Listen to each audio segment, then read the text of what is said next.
Welcome to the Investor Fuel Real Estate Investing Show, where I interview the nation's top real estate entrepreneurs, industry leaders, and other amazing entrepreneurs to help educate and inspire you to take your business and your life to the next level.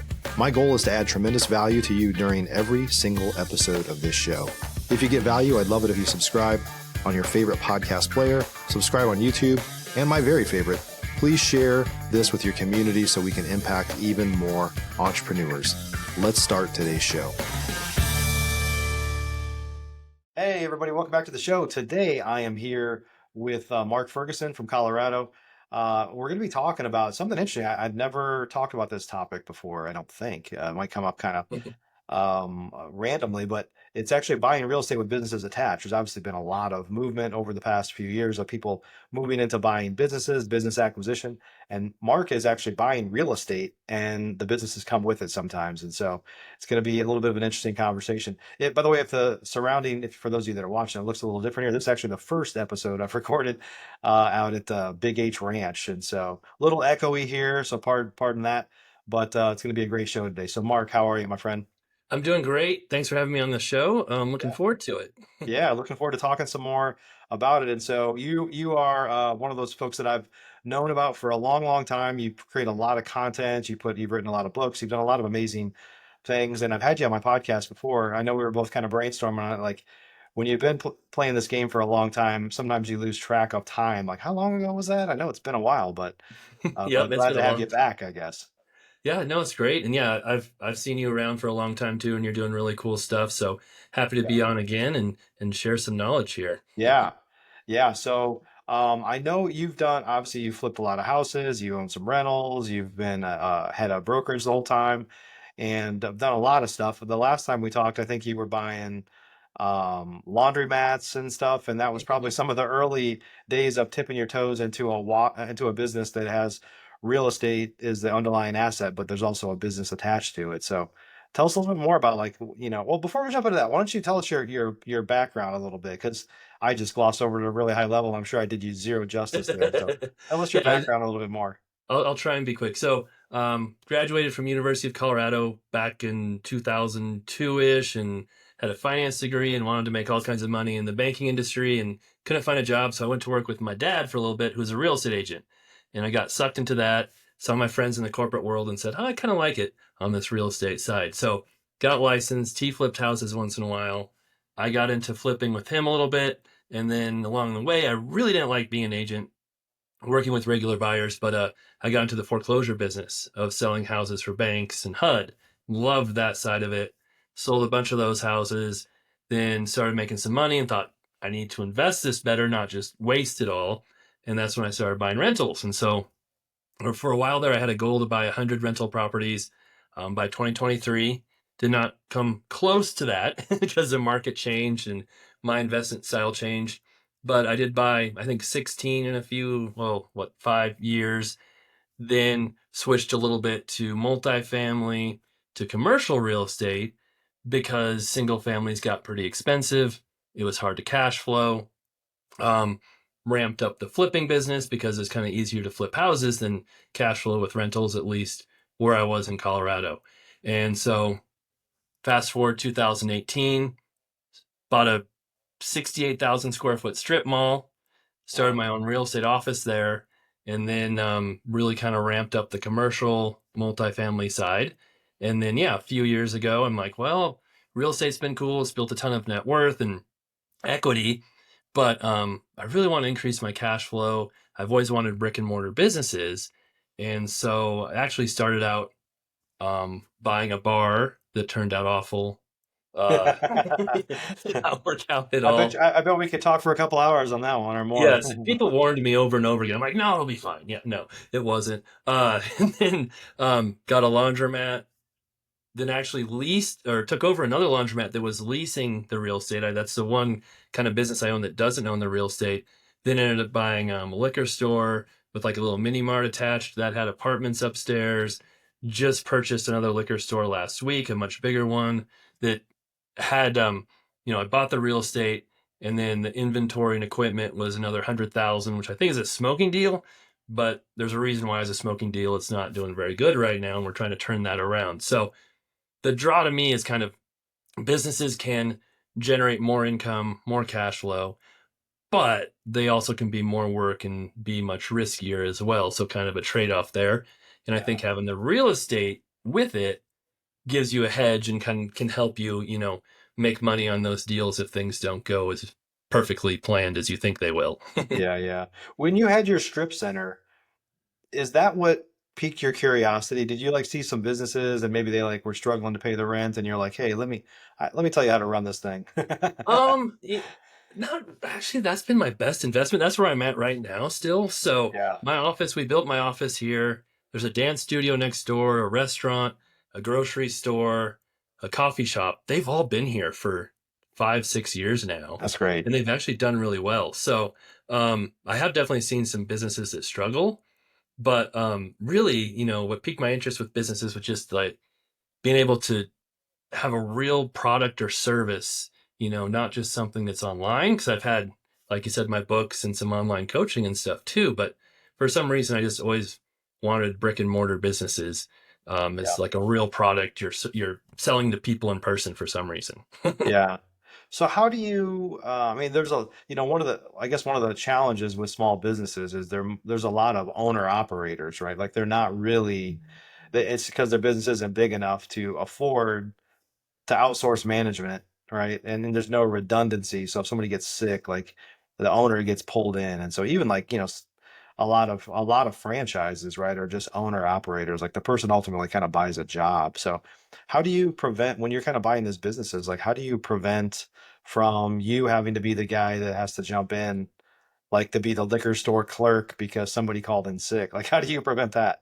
Right. No, it's a great question. Actually, the small laundromat I bought, it was like a real small laundromat in a small town, had a car wash attached, an apartment with it, and a little shop. It's not big enough for me to really hire someone to work on it. So we actually are selling it right now because of Okay. that. But it was fun for me to learn the business, go through it. I make lots of videos and stuff about it for YouTube, but that's definitely a concern. Yeah. And that's one thing with laundromats is you want to make sure you buy one big enough that you bring in enough revenue to pay cleaners. If you have, if you don't want to be the one collecting money, which I think is fun, but if you don't want to, you've got to be able to afford to, hire someone to manage it, do Yeah. that side of it. Now, the nice thing about my laundromats, they're unattended.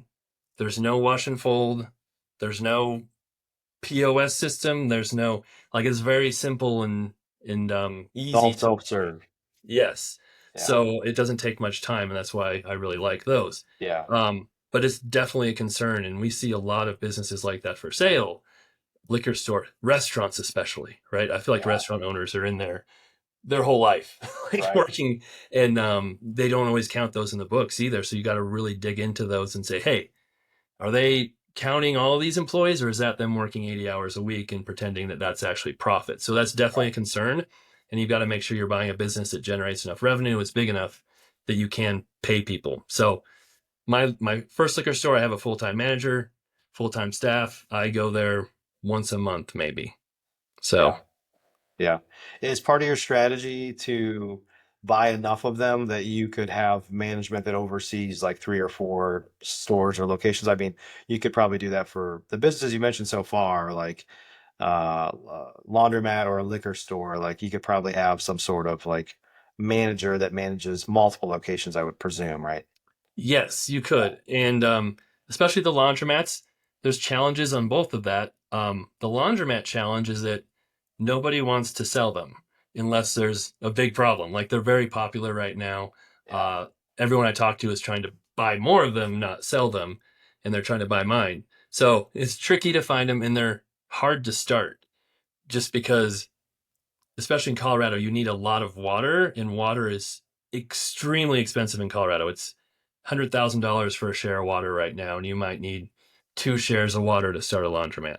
Oh, wow. Um, the machines, you're spending $200,000 to $500,000 on machines to start a laundromat, and that's before rent, renovation, anything like that. So Yeah. if you can buy existing ones, you can really get in good or take them over. I got very lucky and basically took mine over for free. Neat. But starting from scratch, building new is a little tricky. And then with liquor stores in Colorado, they only let you have 3 liquor store licenses right now. So you're limited into how many you can own at once. But yes, what you described as having a manager, someone do everything, is the ideal situation. And Yeah. I do have people in my staff. Nikki's been my project manager for a long time who helps with all of that. With my real estate office, I've got a few agents, and pretty much all of them help with either property management or my online stuff or something. So definitely Yeah. have a lot of help right now too. So if you're moving in that direction, like what are you talked about laundromat, liquor store, a few other things maybe, but if you were on the hunt, like what makes a good target? I mean, there's lots of different kinds of businesses out there, right? I mean, pet you could, I'm sure you're probably not going to buy a pet store, but you could like you Maybe get no. crazy. You could, well, yeah, maybe. Let's see what the Yeah. numbers look like, right? But what are some good, and from your perspective, what are some good businesses that you would be on the hunt for? um, so laundromats was just ranked as like the least risky one, but there's still some risk. I saw Yeah, that, but a couple I'd stay away from unless you have a lot of experience. A bar for one, like I said before, just management drama.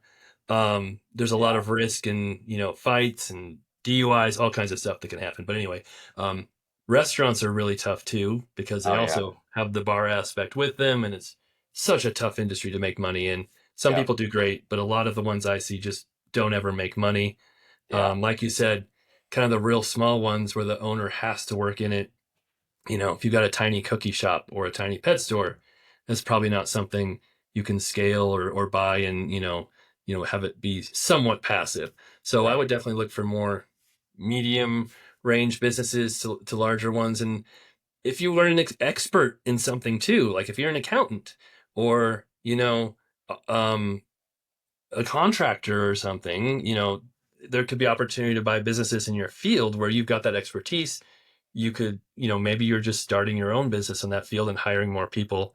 That's an opportunity as well. Yeah, But that's for great. me personally, like I said before, a lot of the businesses I've found, I haven't gone out and searched for, I want this exact business.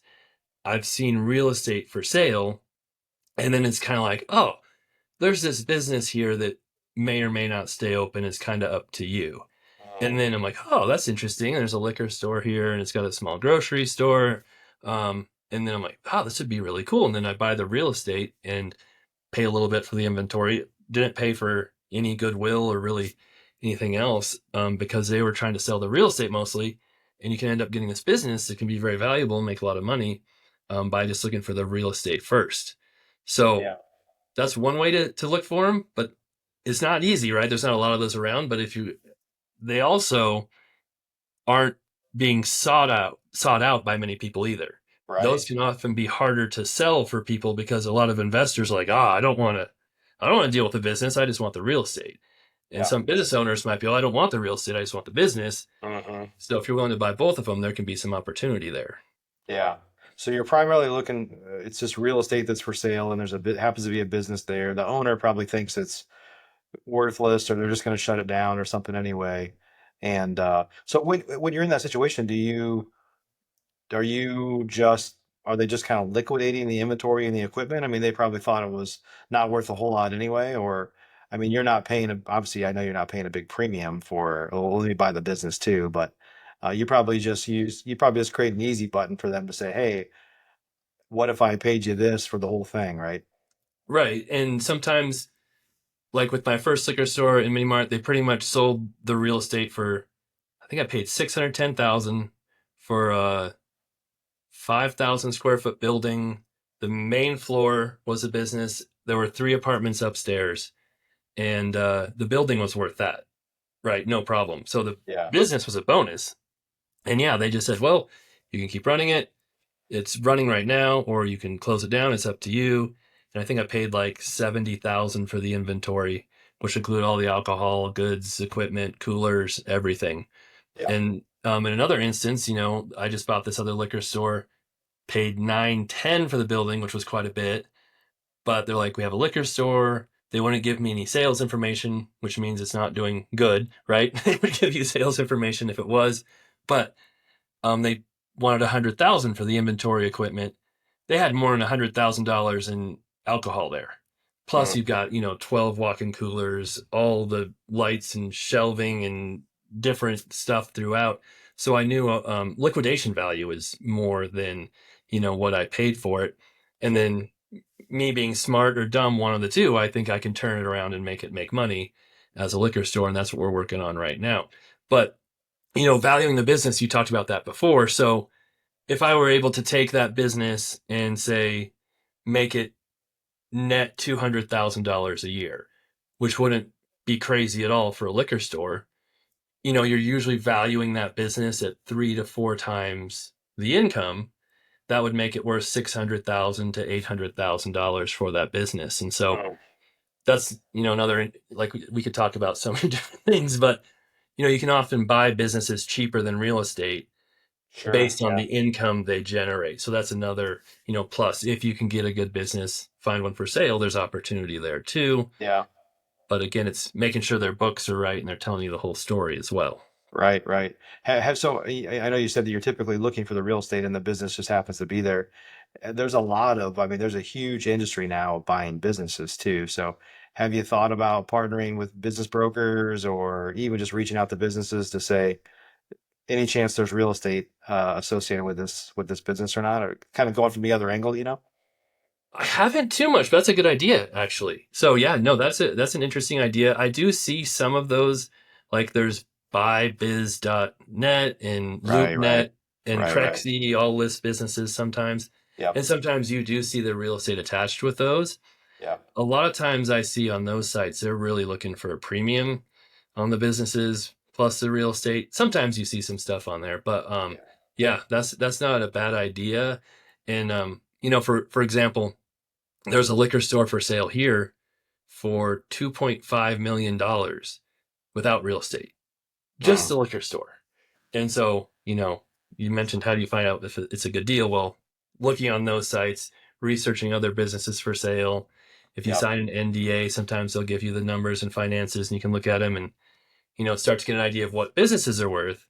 And then you figure out what the real estate's worth and you can kind of mesh them together and get an idea of if you're getting a good deal, if it's worth it.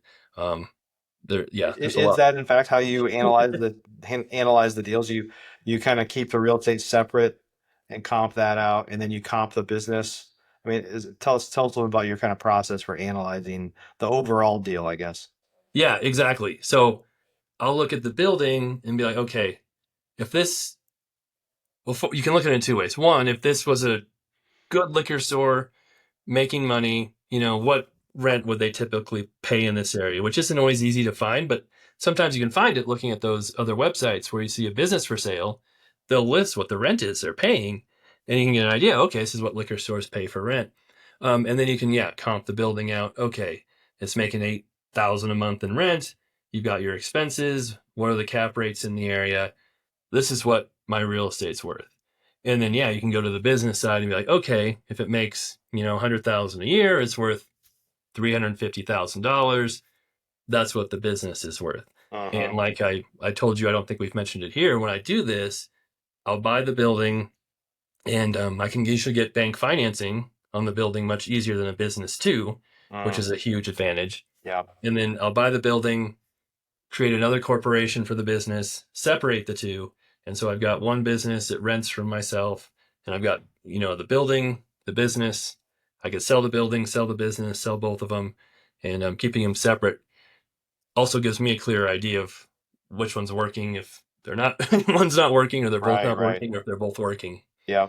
So, And I know part of the movement right now with people that are doing business acquisition are usually finding kind of baby boomers that like their kids aren't going to take the business over and it's not that liquid. And so they end up owner financing it, which is how a lot of people are getting into the acquisitions is it's, little, not a lot of money down, or maybe using uh, like a small business loan, right? mhm. So, but for are you coming across people that are willing to own or finance the business? Are you even trying that or?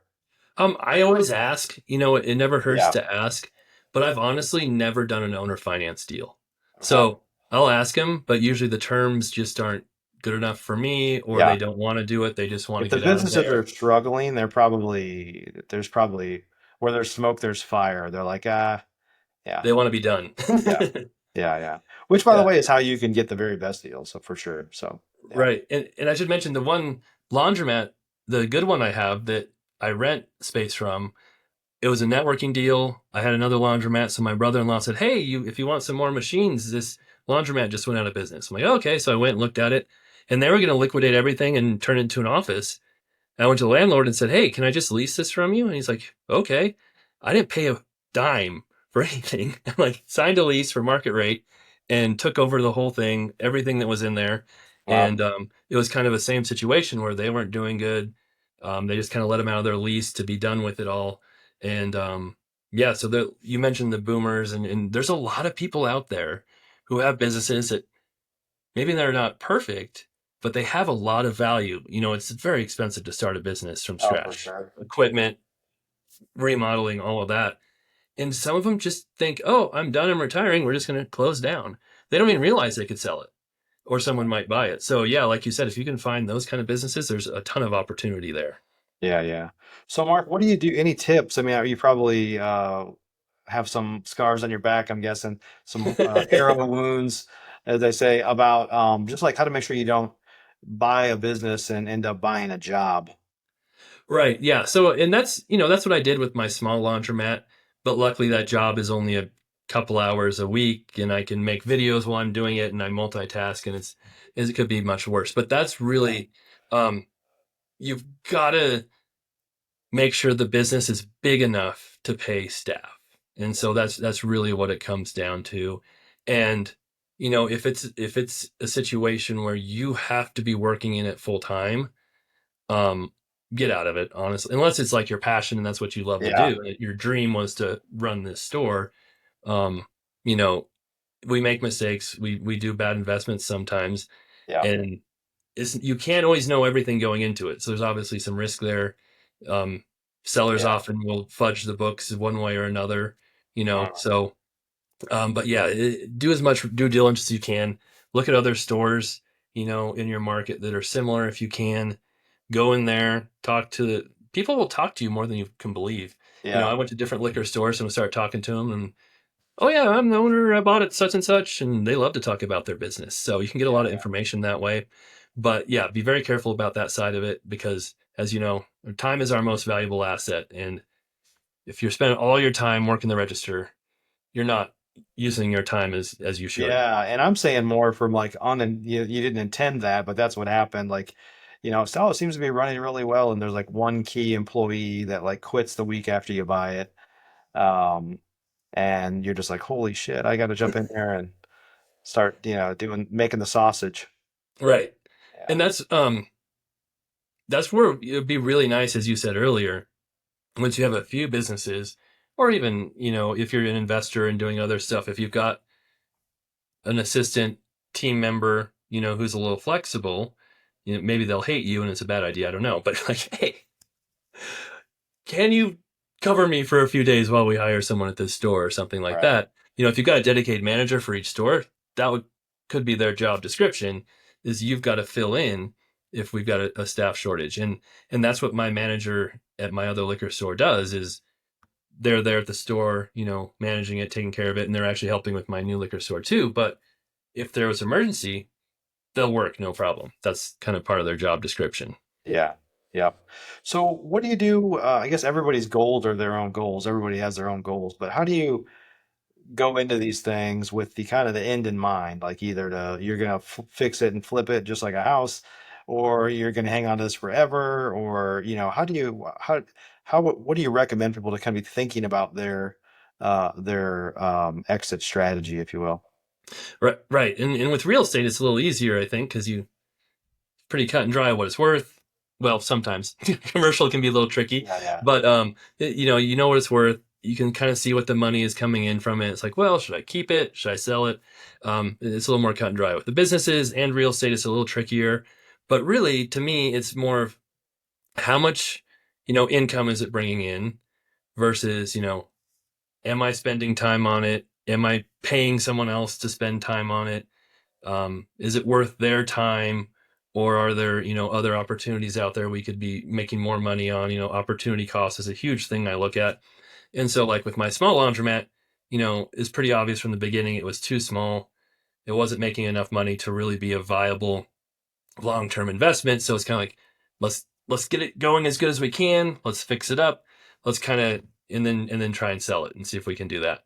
Yeah. Um, with my other businesses, you don't always know what's going to happen. You can do all your due diligence, look at other businesses, but there's so many variables, so many things could happen. It might do great, it might not do so great. So again, it's kind of a personal decision of, all right, this business makes me 5,000, 10,000 a month. I'm not putting much time into it. It's definitely worth it for me to keep this business. If I sold it, I might get 400,000, but I'm making so much more on it. Income wise, I'd rather keep it, just keep that cash flow, Hmm. and we'll keep it going. Yeah. So really, a lot of my exit strategy is I know I'm getting a good deal either on the business or the real estate.